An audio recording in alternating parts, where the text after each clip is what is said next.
আকাশবাণী কলকাতা স্থানীয় সংবাদ পড়ছি পার্থপ্রতিম মিত্র। কেন্দ্রীয় বস্ত্রমন্ত্রী গিরিরাজ সিং আজ নদিয়ার ফুলিয়ায় ইন্ডিয়ান ইনস্টিটিউট অফ হ্যান্ডলুম টেকনোলজির নবনির্মিত ভবনের উদ্বোধন করেছেন।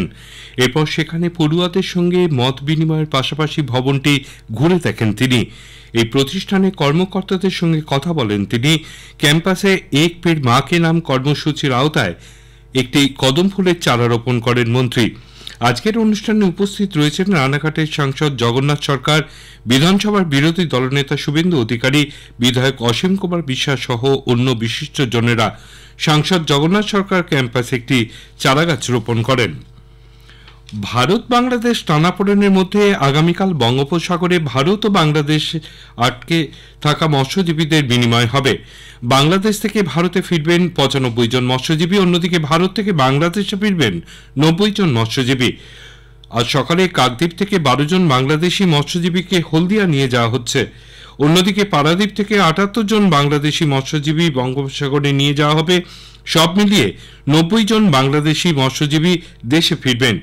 বাংলাদেশের জেল থেকে ইতিমধ্যেই মুক্তি পেয়েছে ৯৫ জন ভারতীয় মৎস্যজীবী। এই ভারতীয় মৎস্যজীবীদের অধিকাংশের বাড়ি কাকদ্বীপ নামখানায়।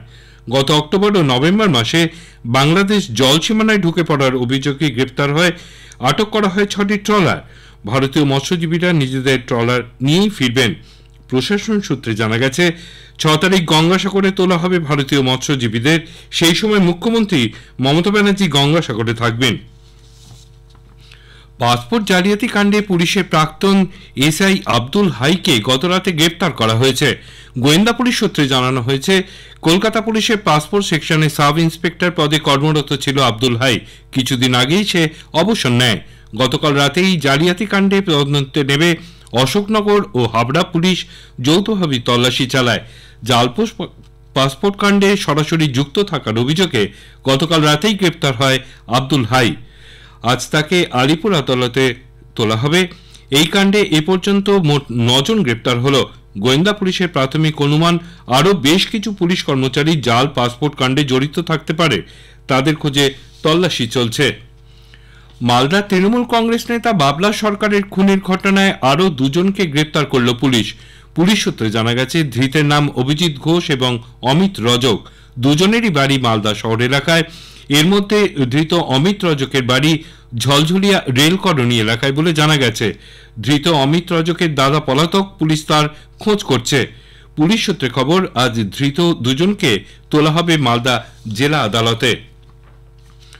উত্তর ২৪ পরগনার গাইঘাটা থানার কুলপুকুর এলাকায় নাকা চেকিং এর সময় উদ্ধার করা হয়েছে ৩৯৬টি বিরল প্রজাতির কচ্ছপ।